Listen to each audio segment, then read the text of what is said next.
Hi అండి. పిల్లలకైతే తినిపియడానికి వెళ్ళాము. అలాగే వెళ్ళి వచ్చేసరికి ఇప్పుడు ఈ టైం అయింది. ఎందుకు అంత లేట్ అయింది అంటే, ఇంక వాళ్ళకి తినిపించేసి ఒక పని మీద అయితే ఈరోజు మా బావని ఇంటికాడ ఉంచేశాను. ఎందుకంటే మనకి నిజంగా అవసరానికి ఒకళ్ళ ముందు చేయి చాచకుండా అవసరానికైతే డబ్బులు కావాలి అన్నప్పుడు భలే బంగారం ఉపయోగపడుతుందండి. కాకపోతే బాధ ఏంటంటే, నేను చానా రోజుల నుంచి మా బావకి దాచిపెట్టి కొన్నాననమాట ఆ ఉంగరము. అంటే 11 నెలల స్కీమ్ కట్టి లలితా జ్యువెల్లరీలో మా బావకి తెలియకుండా చేపించాను అప్పుడు సర్ప్రైజ్‌గా.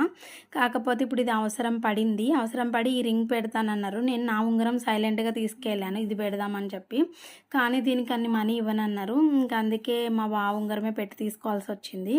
కానీ అది ఎంతో ఇష్టంతో చేపించాను కదా! ఇప్పుడు అక్కడ పెడుతుంటే బాధ అనిపించింది.